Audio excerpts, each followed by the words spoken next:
Hello, everyone. Welcome to the 9th episode of the Gabriel Al-Salem Foundation's live series, Consulting Without Borders Perspectives, in which we feature prominent international consultants and experts working to address global challenges, promote professional excellence, and build a sustainable future. Today is November 1st, 2022. I hope you're all doing well wherever you are now on the globe. Please let me know in the comments where you are tuning in from. My name is Victoria Olskaya, and I'm broadcasting today from Florida. I am the president of Gabriel Al-Salem Foundation, a US-based nonprofit organization which has the mission to facilitate a forum for sustainability discourse, connect and recognize leaders who are making a difference on a global scale, and also foster an environment for open-minded, creative, multilingual and cross-cultural global problem solving. We are broadcasting live today on Gabriel Al-Salem Foundation's Facebook, Twitter, and YouTube pages, as well as on LinkedIn. You can post your questions directly in the comments of the social media that you're using, and I will see those comments and I will share them with everyone. Also, whichever channel you're tuning in from now, please hit the like button. This way, more people can see us and join our discussion. So, I would like to welcome our today's wonderful guest who is joining us actually from, let me see, Stephen is saying hello from Kiev. He's joining us from Ukraine. So today's, thank you, Stephen, for being here with us. Today, our guest is actually joining us from Ulaanbaatar, Mongolia. He is a certified management consultant and chief advisor at Development Solutions NGO, a Mongolian organization that has been working on a large number of projects, starting with local community development to tourism to empowering Mongolian youth and women, and especially disadvantaged youth and women, and giving them employment opportunities, also helping with their business opportunities and empowering them in many different ways. Our guest is also a member of the Management Consultants Institute and the Mentoring Institute of Mongolia and Youth Business International in the UK. So I would like to welcome Bat-Orshikh Erdenebat from Ulaanbaatar. Hello. Hello, Victoria. Good evening and good afternoon, good morning to everyone. Yeah, thank you, Bat-Orshikh, for finding the time to join us. Exactly. It's actually morning for me. It's late evening for you, and it's different time of the day for our other participants, wherever they are on this globe. But it's great that we can all be together for this 1 hour just to talk about various issues, global issues, learn about opportunities and challenges, and share our experiences.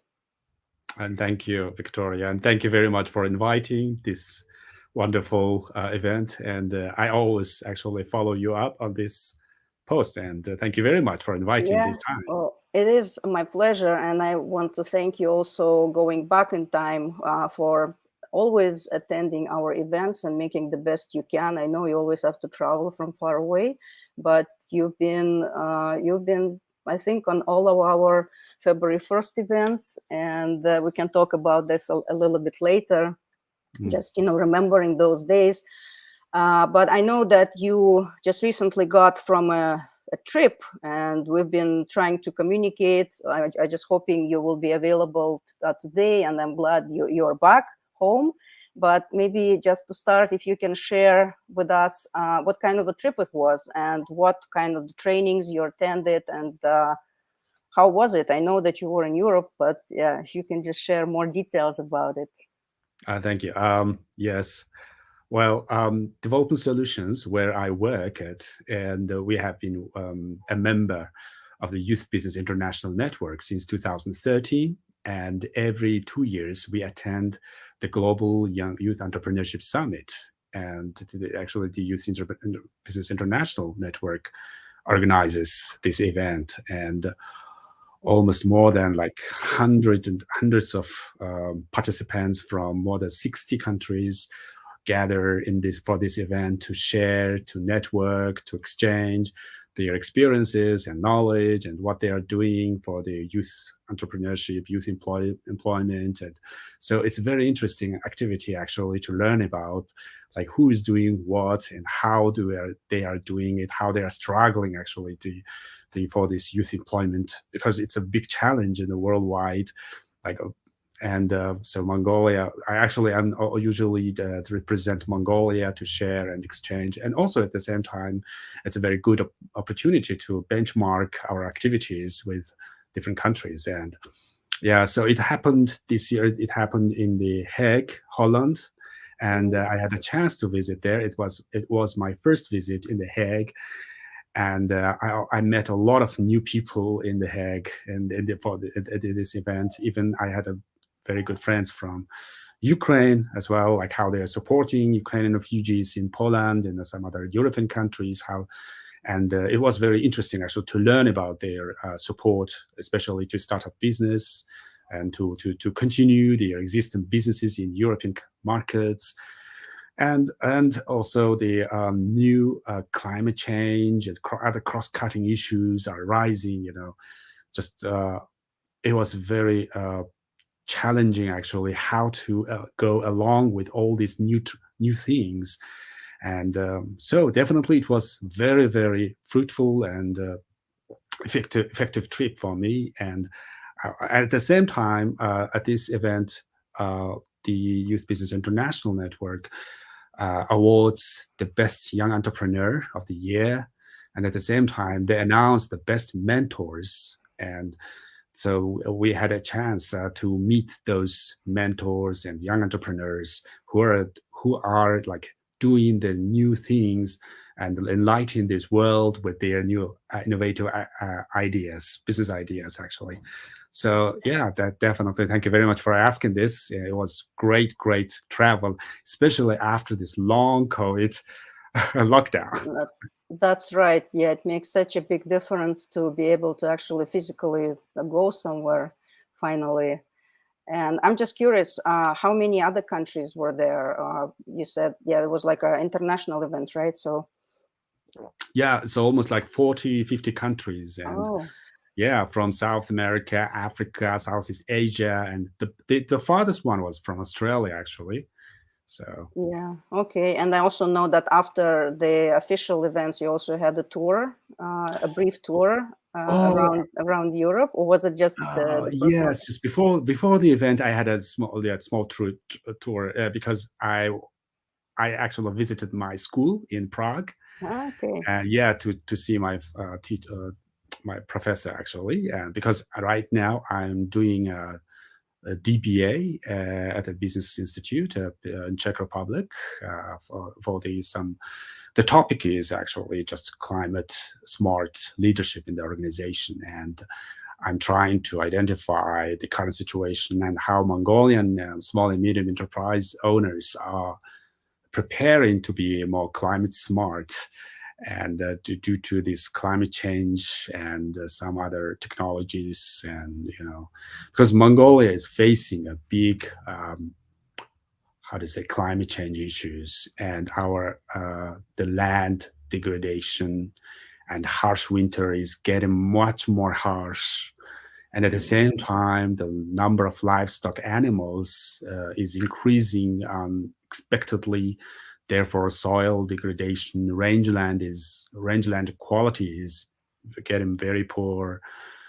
And we have witnessed recently, some small earthquakes. It was not happening regularly, but something happens here, and flood.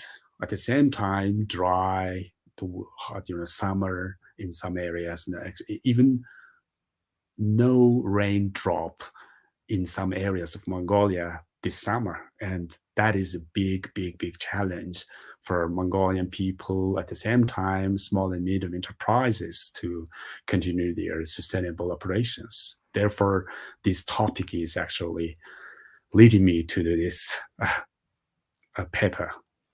So yeah, so you're actually getting more involved in this area also on the academic level, right? Because it's like you That's said, you're right. doing the DBA is is this the doctorate Doctor of program? Business Yeah, Doctor of Administration. Business Yes, Administration. it's not like a big like academic situation, but more based on practice. And Okay, yeah, so yeah, far I have collected around like a survey from around 150 SME owners around the Mongolia, and most of them actually saying that just that their businesses are negatively affected by this weather conditions, this especially the harsh conditions.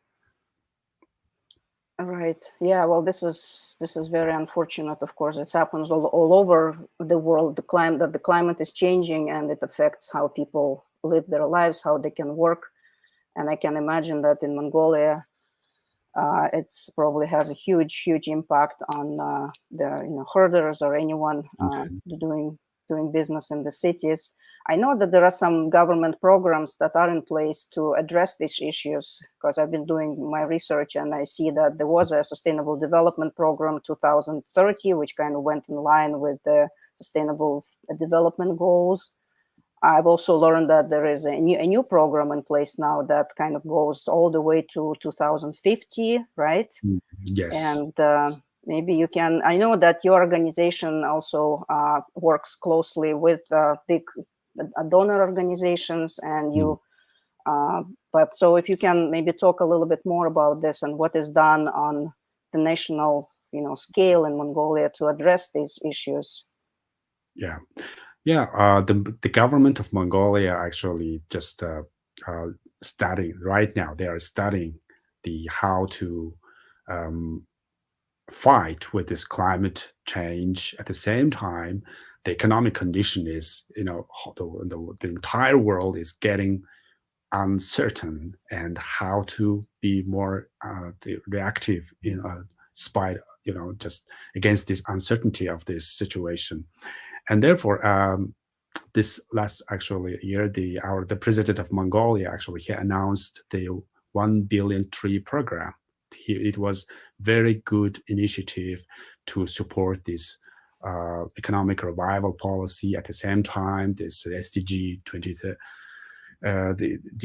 Because just before I mentioned about the soil degradation and deforestation in Mongolia, and so the government of Mongolia and the president cabinet of Mongolia, they all initiated this 1 billion tree program, and all SME, small and medium enterprises and public agencies and all communities are just just participating and to support of this program, and everyone is actually planting the tree to balance this ecosystem of this nature. And you see, if you will look at this Google Earth application, just Mongolia's look like more gray and brown. So that means we are the future looks like very uncertain. Like we are lacking of water, or lacking of grassland. But the main sector, main industry of Mongolia is agriculture. And so we have more than 70 million heads of livestock animals. It includes like cows, goats, sheep, camels, and horses. And Mongolia is unbelievably, unexplained, can be explained with a horse and camel. It's very interesting. And at the same time, Mongolian goat cashmere is very popular. So we have to keep this balance at the same time, in spite of this natural climate change. And so the Mongolia also, after the COVID, the government of Mongolia announced a revival policy. And in the revival policy, the government almost spend more than like 100 billion tourists, around like 40 million, some millions of dollars to support and assist the small and medium enterprises to keep their sustainable operation. Because during the COVID, many SMEs closed and temporarily, just during the lockdown, especially the producers and manufacturers they were not able to export their products because Mongolia is a landlocked country, and China closed its border because they are not accepting anybody from outside, even the goods and products. On the other side, actually, Russia, the other neighbor, they have a problem now, so we cannot actually go through them to access Europe and some other countries. So therefore, it's a big challenge for us right now, and it's a revival policy. We believe this will help us to revive and survive and thrive our businesses in these challenging times. And Development Solutions, where I'm working at. So right now we are running 4 key projects to support local small and medium enterprises. The first one is US government supported, actually USAID supported and financed BEST program. And the BEST program will help, actually is helping local small and medium enterprises to build their governance. At the same time, we are supporting their capacity to build their capacity to access to sustainable financing. And we are running some researches and studies to support how to identify the opportunities to support their ecosystem, especially the ecosystem for Mongolian business environments. And the second program is youth business program, and they're almost like 1/5 young person is unemployed, even not a student or not studying, but could be in an informal sector. However, it's not official actually, but they are struggling to find a suitable job, so they are lacking of employability. Therefore, we are supporting them like to start up a business, actually, to find innovative and new ideas, and helping them to find to match with a mentor, to access to affordable financing. And so the government actually have a very good youth startup program to support and to match up to $5,000 for starting up and their micro businesses. And so we are helping them to match with this kind of funding opportunities. And the third program we are running is EU funded, European Union funded eco-labeling project. The Mongolian, just before I mentioned about the Mongolian key sector is agriculture. Of course, we can talk about mining sector, but mining is, it's a temporary opportunity for Mongolian economy, but sustainable economy is agriculture. We are seeing it. So we are supporting and assisting small and medium enterprises, especially food producers in agriculture sector, to be eco-labeled. And this project is just been launched this year and financed by EU. And we are expecting more than like 700 food producers and beverage producers will be benefited from this project within 3 years. And the fourth one is the supported and financed and funded by these big mining company, Rio Tinto and Oyu Tolgoi company. And we are working in the mining affected area, especially helping local communities how to work together with the mining company to design and develop the smart city and quality and sustainable livelihood along their livestock herding and rural development. So this is also very interesting, at the same time, very challenging project. And so far, right now we are having those 4 projects and programs at the Development Solutions NGO. Okay, thank you very much for this introduction, or basically like a summary of the work that you're currently doing. While you were talking about climate change and the challenges that Mongolia is facing, we got a question from one of our participants Larisa Kokovinets, and she is joining us from Kazakhstan, actually.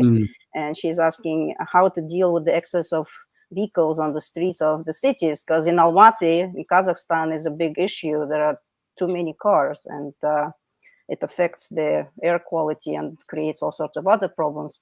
Do you face the same problem in Ulaanbaatar? It's a big city too. The same thing happening here. And even, from the couple of years ago, just we are importing a lot of cars, especially, but mostly the hybrid cars from Japan and South Korea, and but traffic jam is huge here, and you're taking a lot of time in the traffic to go home from your office or from work, just to work, or even to take your children to school and kindergartens, and so using vehicles in the cities. Definitely is a big problem. And also the half of population, Mongolian population, we have 3 million people, by the way. It's actually more than 3 million, almost like 3.5 is closing. And half of the population now is staying in this city, Ulaanbaatar. And it's only 0.3% of the territory. And so it's a huge density at the same time. And so everybody, of course, due to this poor public transportation, everybody wants to have own car and vehicle. And the same problem as in Almaty we are facing here, and it's actually creating air pollution. However, what we are seeing here is that mostly the hybrid cars are very popular here, and so especially from Japan, imported from Japan, and but in the future, we are seeing like some good infrastructure for other type of eco-friendly vehicles, transportation vehicles. We hope to have. The metropolitan government is also planning some infrastructure for this kind of vehicles, especially eco-friendly vehicles. So we have some cycling roads.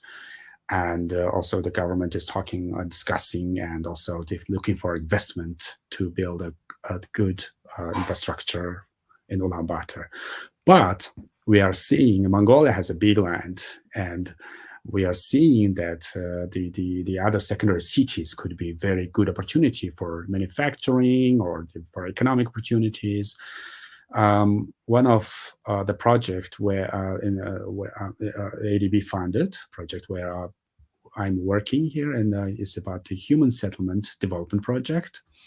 And in this research, we are studying and identifying the secondary city development and inter-village model, and how to decrease this density in the big capital city, and how to move those public service, especially education and healthcare, to the rural areas. If there is a good quality service in the rural areas, like for example, like very good school and very good hospitals in the rural area, the people will move there.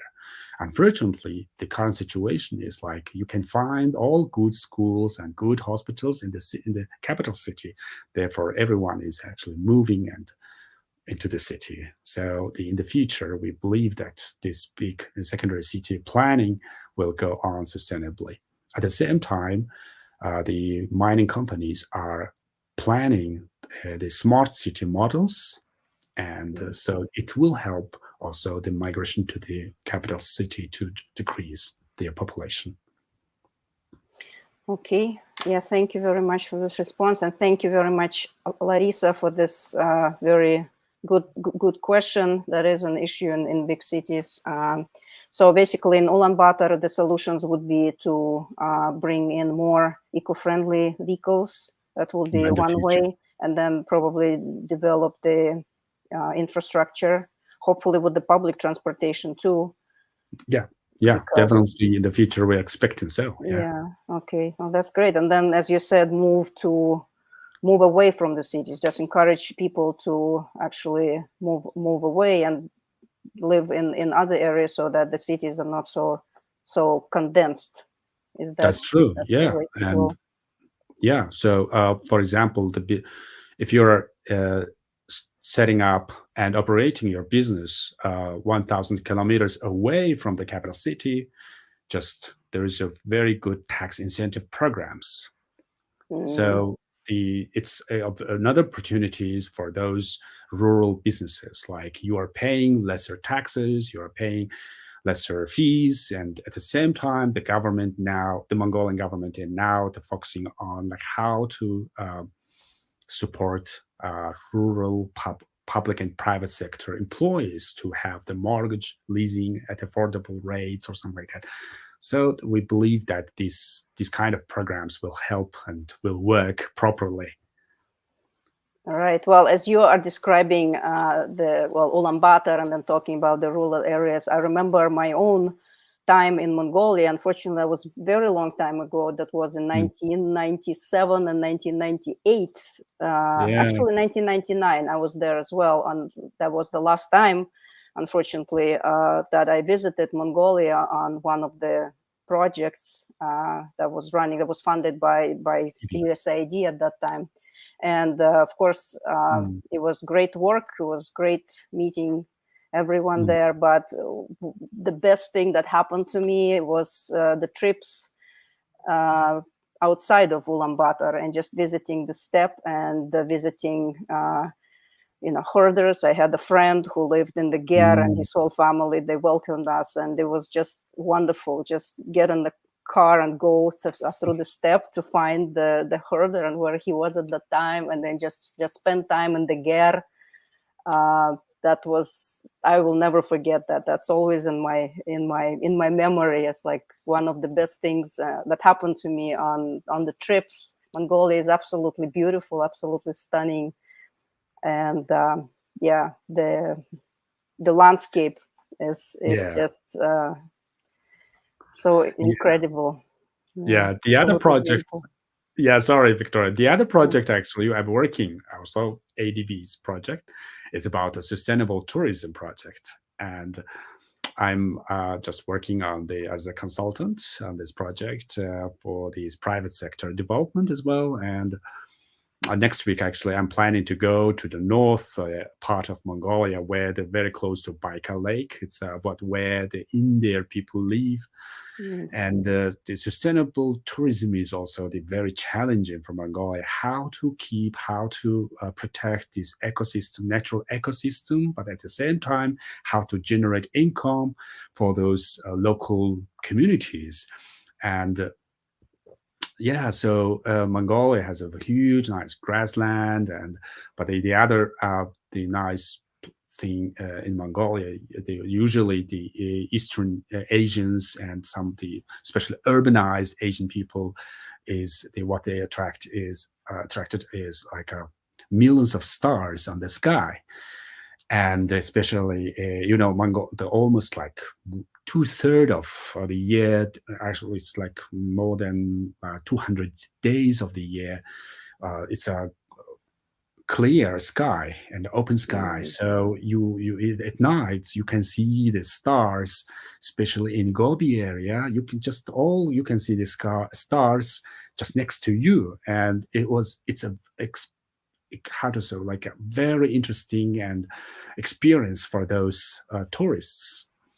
And so in the camel riding, horse riding, and also you're visiting the great Genghis Khan's birthplace or where he was staying, and at the same time you can check and visit the oldest, the Turkish historical places,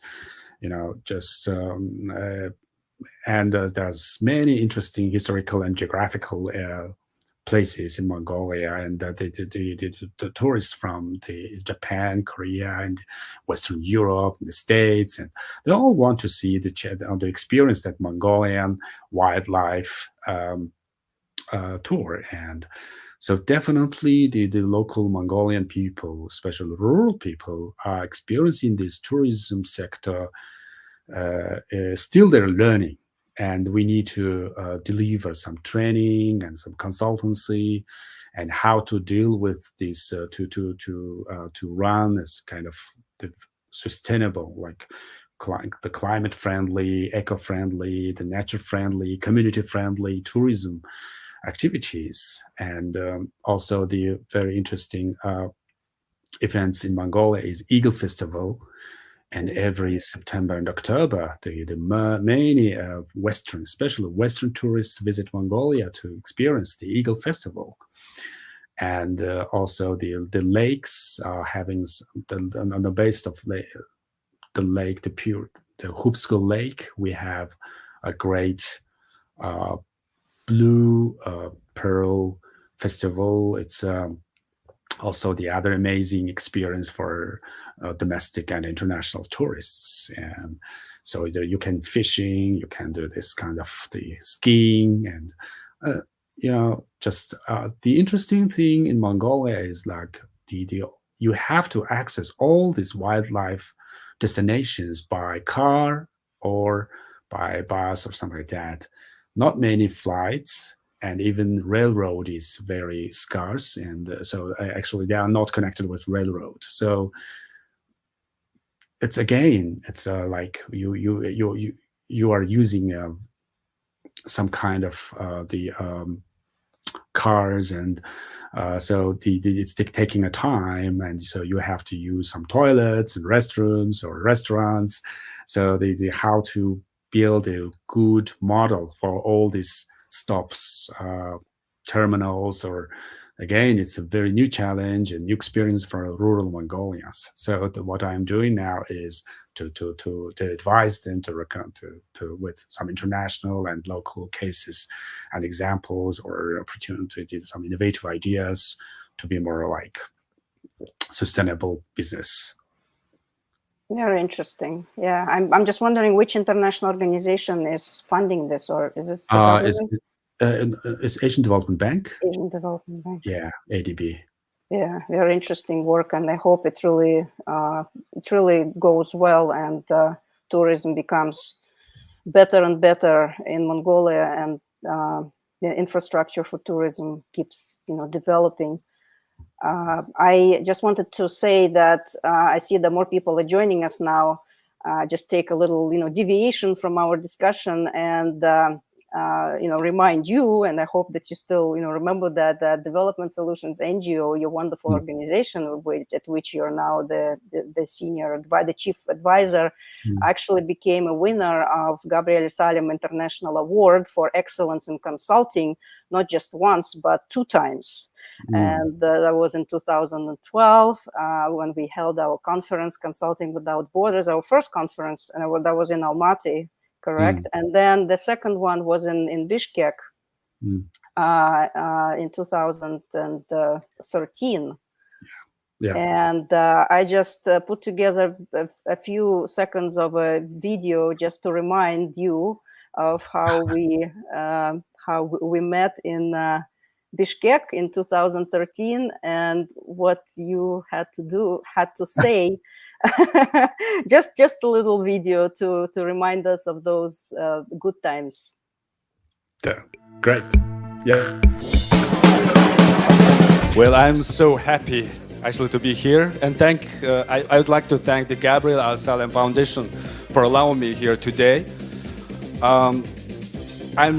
On behalf of Development Solutions NGO, I'm so humbled and honored to be getting this incredible award, actually, which is today someone told that it's an Oscar award for consulting industry. So thank you very much.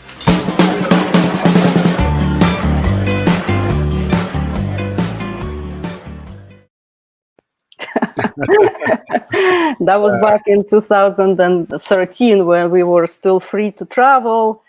And of course, things changed with COVID. So we held 2 virtual events during that time. And as you and I just discussed previously, preparing for this event, we're really looking forward to hopefully doing actual events again. And Mongolia was one of the countries where we always wanted to go, and we really wanted to hold the conference. The only problem is that February 1st is not the best date, because Mongolia is celebrating New Year usually around the time. So we'll have to find a different date and different opportunity, maybe to go to Ulaanbaatar and Mongolia and bring our conference, there. But Yeah, again, just for you, Mongolia is always welcome for you. And thank that's you. true that especially in February, it's a big challenge for us. And we celebrated our New Year, so almost everyone is off, and actually they're taking a holiday to celebrate this, because we visit our grand people, and so usually they live in the rural areas, and so we have to travel around, and so yeah. Right. Thank So you for understanding, but always it's not welcome to easy. Mongolia.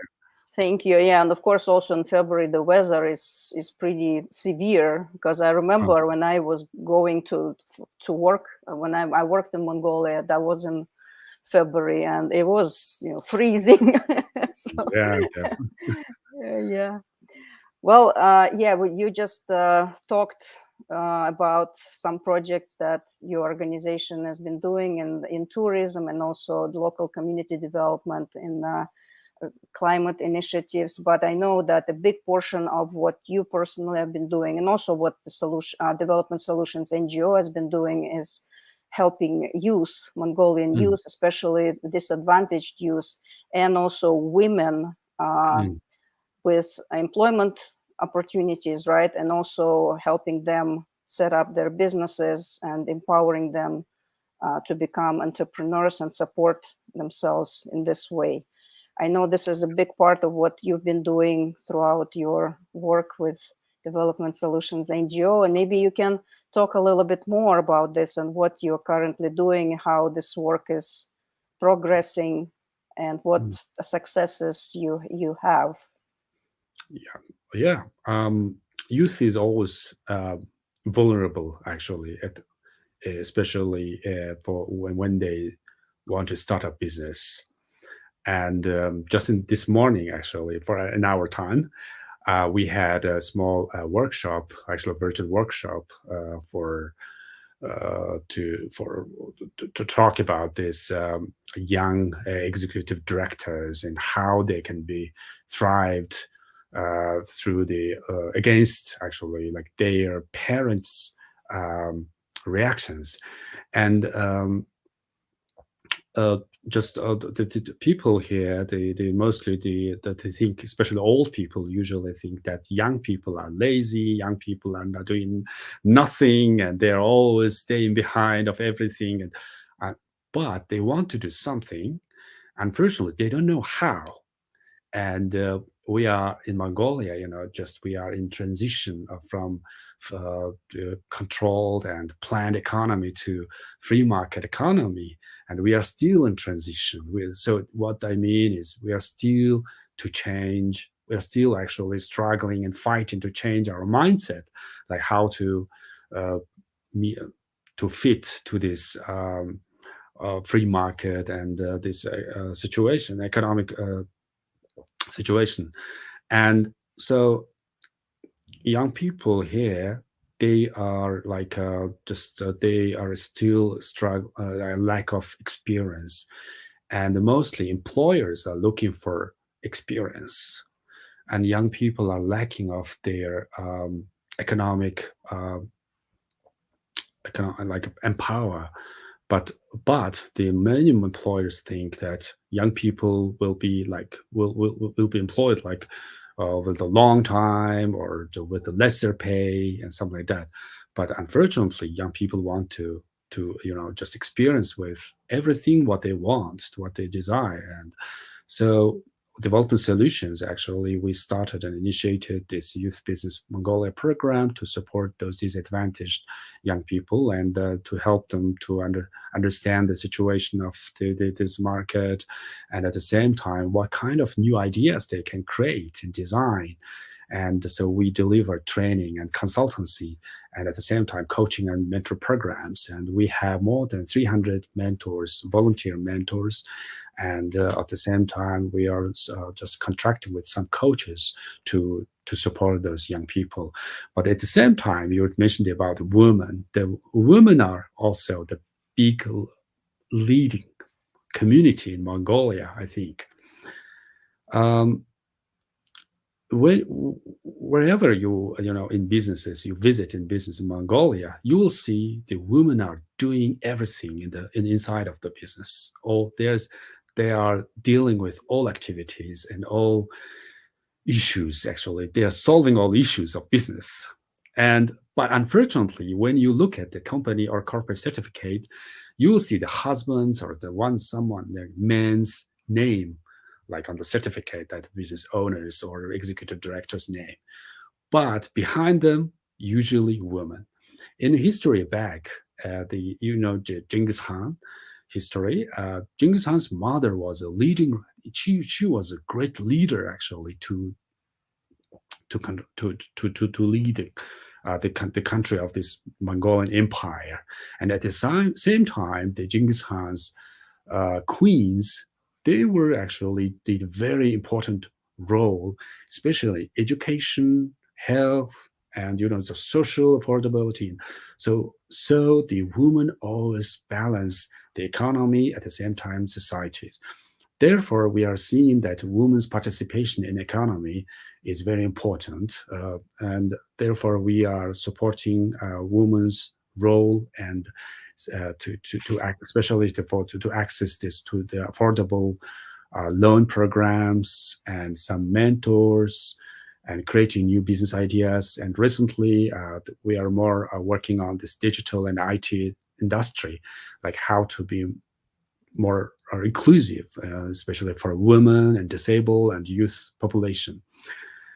And so wherever we go to support, we usually try to find out who is the leading woman, and then just to help them to influence other women through those leader women.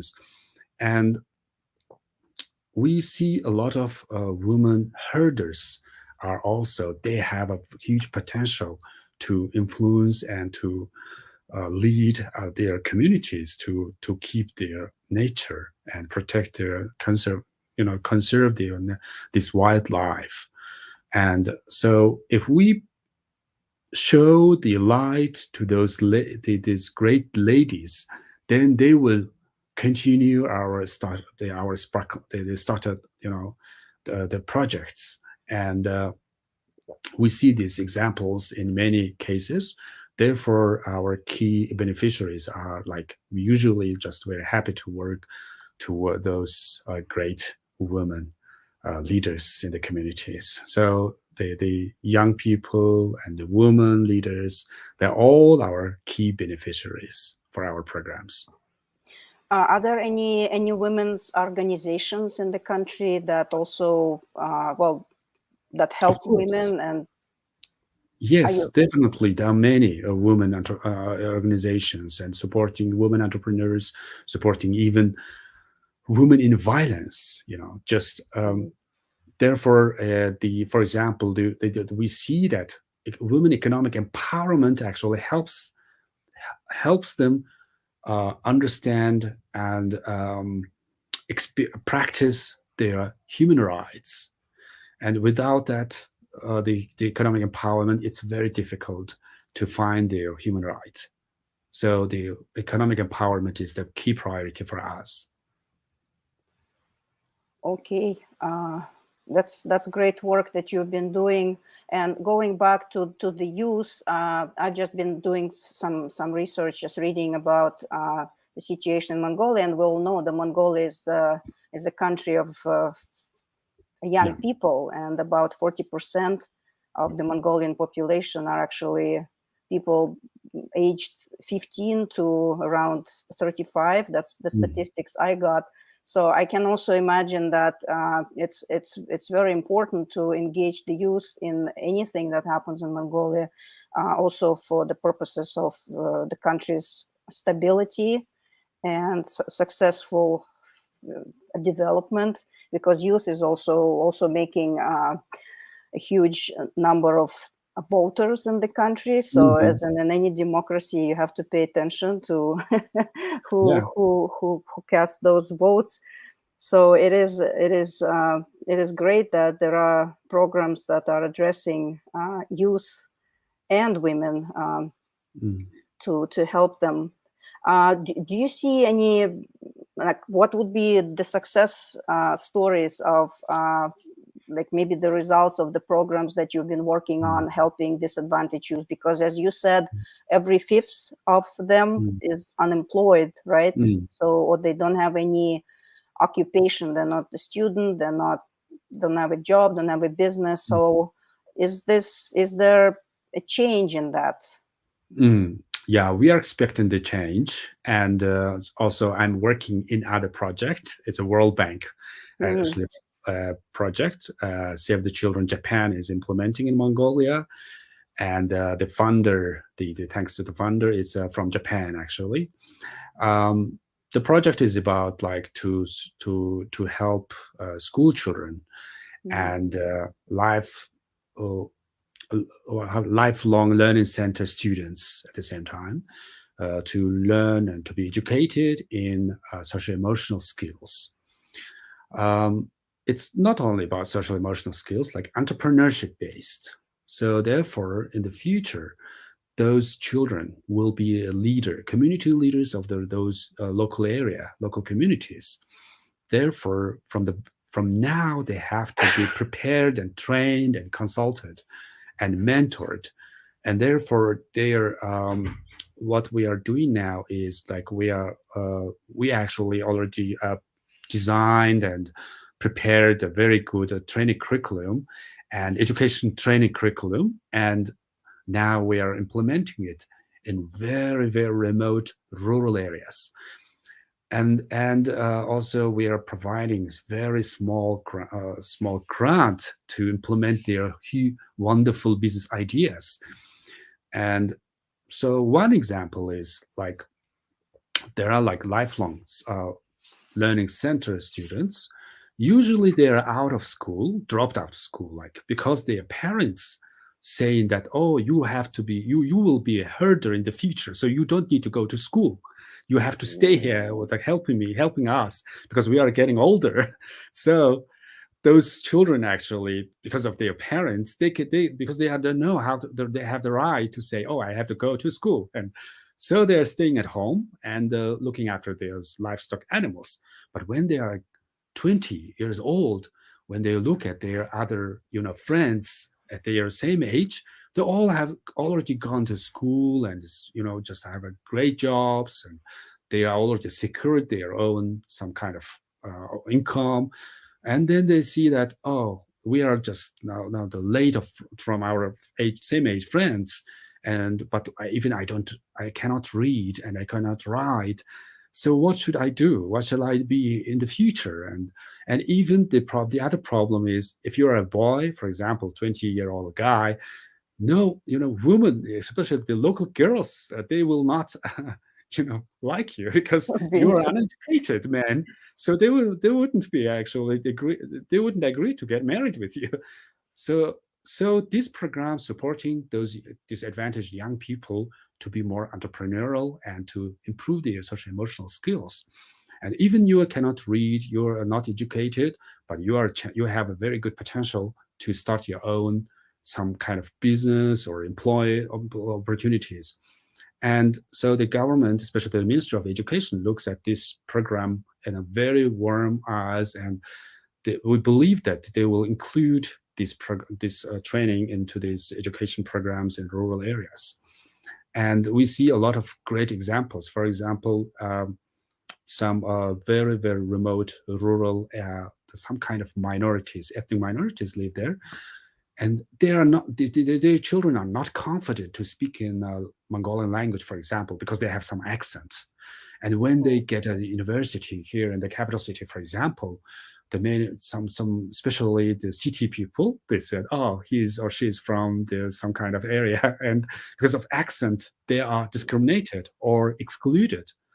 So how to be confident with that? So therefore, this program actually helping them how to be more confident. If you are doing kind of mistake, don't do it the second time. Just you will be learned, but don't be afraid to do mistake. Or just how to be more self-expressing yourself. And okay, you can be from the other place, but how to adapt to the new culture, new area, new place.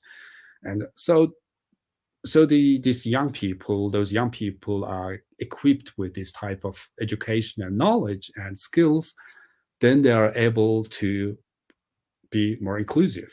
So this is actually what we are expecting.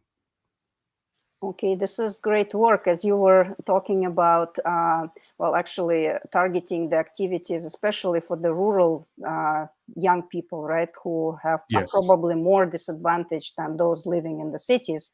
We can assume that.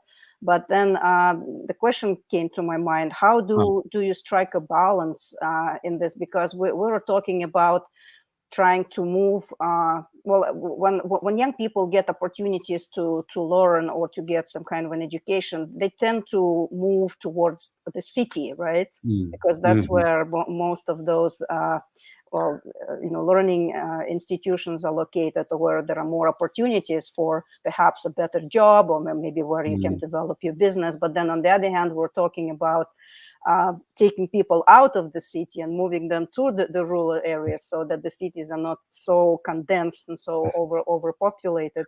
So how do you think, where would be the balance in this, especially talking about younger people, because they if they get more educated, won't they want to leave being a herder and leave their family and just move to the city?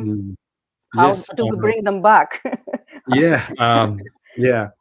Actually, now this digitalization is a great driver, actually, just for our work, and we can deliver all these messages through these social media. The social media users, huge number, just I think even Kazakhstan, Uzbekistan, everywhere. I think the social media is great, playing its key role for the youth development, I think.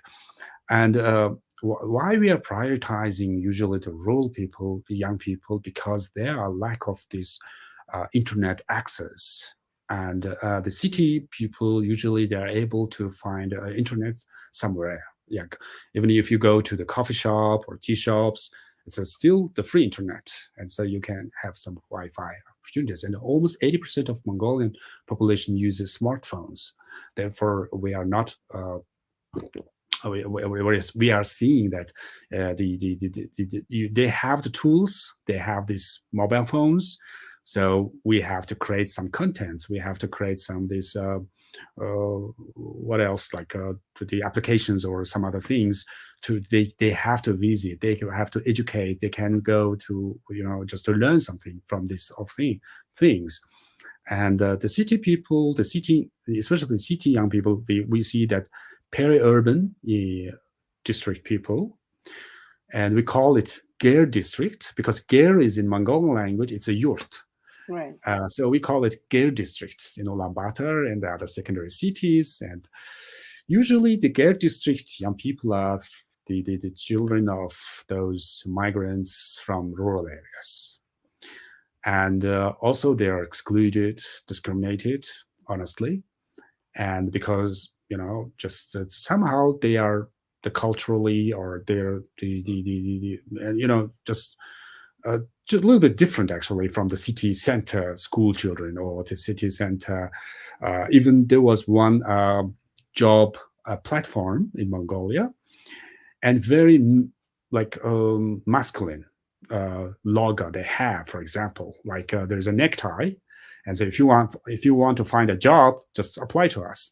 And there's a necktie, and that means the many, especially the women, my friends, like the women friends, always saying like, this job finding even is very masculine. Why it's like even logo is like a necktie? So it's just to be inclusive, to promote inclusivity is also very challenging. And our NGO our business model is based on international donors funding, and so we usually try to design the concept for these projects, like the opportunity to support those young people. And in the beginning of our organization's establishment, we used to focus on those Ger district people, But now we are moving gradually to rural people because of this digitalization situation. And the city people they are quickly and fast digitalized, so they can access to any of information and easily. But remote rural people, their lack of internet, data, and also they don't know what happened even yesterday, or just on social media, the posts already, we cannot, it's, just they run away, just the social media contents are huge contents, just it's very difficult even to find yesterday's content posts. Right. So we wanted to keep them in still, just those, especially those rural young people, to keep them in the education and the same, to keep serving them. So we are prioritizing those young people. But of course, we are still supporting those registered people, and in collaboration with the city government, employment and social welfare departments. Okay, yes, thank you very much. I'm sure there are a lot of challenges with how to address the situation with the young people, because just like I said, some of those who are in big cities, that's probably easier. But then once you want to address those who are remote, that's when it becomes a challenge. And I'm glad there is some work that's been done there. I'm just curious also about, are you doing something, or are there any projects or perhaps activities to educate young people about the environmental issues and the climate change, and because they will be the ones who will be living in Mongolia in the future, and they need the country that they can live in. So it's very important. So are there any initiatives that your NGO is having in that regard? Yes, of course. Thank you for asking this interesting question. And we launched the Social and Green Entrepreneurship training program for young people, and starting with restating their mission and vision, how to adapt this SDG and some other climate issues, and as well as these social issues. And many young people are attending it just because, as a consultant, we usually saying to our clients, saying, you're asking, the first question is, what is your mission? Actually, why you are here? Like this, we are asking our young entrepreneurs and young people, like, why are you here? Why are you in this world? What is your role? And what is your assignment? Mission is assignment to be here. Are you here just for to help your family, or maybe are you here to help your sister, brother, or are you here to help to provide some quality food to the local people, local communities? And therefore, just our young entrepreneurs are thinking and just to try to understand all their business model outside of the box, adapting to these new trends and the SDG goals and some other climate, and COP26 as soon as COP27, and also the government's 1 billion tree programs and revival policy. And so then those young people are understand that, okay, I'm not here to make money. I'm here to help this planet, because the planet we are living on now, we have to protect it. Without it, my business cannot be continued in the future. Even my grandchildren cannot be legacy of this business. And so this we have worked on this training program, and right now we are working on this version 2, and we have the version 1. And the Youth Business International program is supporting and assisting us. At the same time, we are exchanging opinions with other country people, and like, for example, how they are doing in Mozambique or Dominican, or in Brazil and in Poland. And so we wanted to make it more like universal training program to meet everyone's demand. So this is very interesting, and we always like try to understand, like, it's not a traditional business anymore. We have to have an innovative, sustainable business model to show up into the public, to the market, but at the same time, the ethical business is very important to build a good, sustainable the country of Mongolia. And thank you very much for answering my question. We actually got one more question from Stephen, who Stephen. asks, is there a does the government have a formal policy for digitalization of rural IMACs?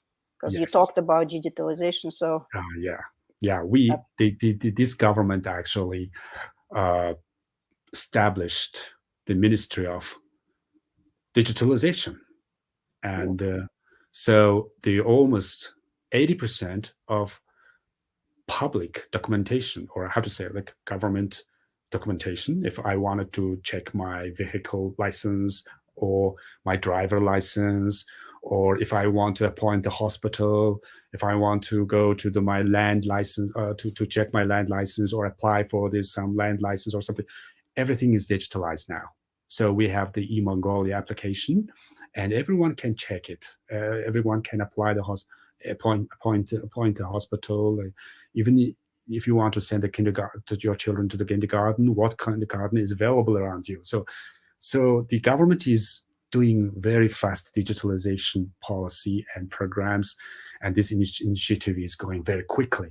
Even in the practice, we were afraid that old people cannot use mobile phones or some other things. But for example, about my parents, they are using this platform very well. Even they're sending the money and receiving the money through the mobile banking, and very good Instagram and Facebook user. And at the same time, they're just issuing all certificates on the government platforms.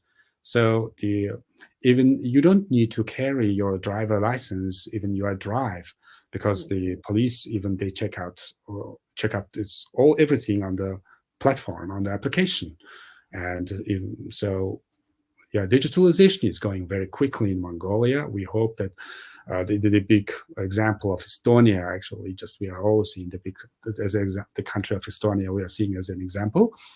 So even rural people, just before I mentioned that almost 80% of population using a smartphone, and we have more than 3 million users, Facebook users, or the Meta users in Mongolia, and just even 60-year-old, even 3-year-old, everyone has a social media account. Something but we have to consider about security issues at the same time. But the internet users are increasing, the platform users are increasing, and so what our role now is how to help those internet or the digital users to monetize their time or their efforts or their whatever, just spending time, is on social media, like, because just sometimes my friends are discussing about this thing, like, okay, my children are spending like almost 24 hours on Facebook, but nothing happens. But at the same time, they're learning something, but maybe good or bad, I don't know. But so we have to learn there must be some kind of contribution to the livelihood through this digitalization. We have to consider about this now. So some people could do some, the good fundraising, maybe on social media, maybe the thrift shop.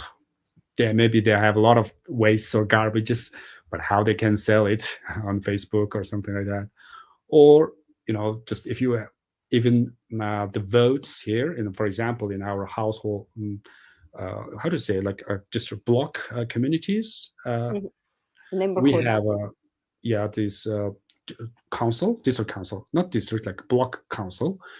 Our council head office always uses social media, like, to receive the votes. Like, do we okay to do this gardening here, or to clean this, or to light, or do you have a problem in your apartment entrance? Just message it. That's it. So before we used to call and to find the phone number and call and something like that. But now just to leave a message on the Facebook or something, that's it. And there's because it's at the same time, you can check that it's seen or not seen, So it's seen, okay, my message is got.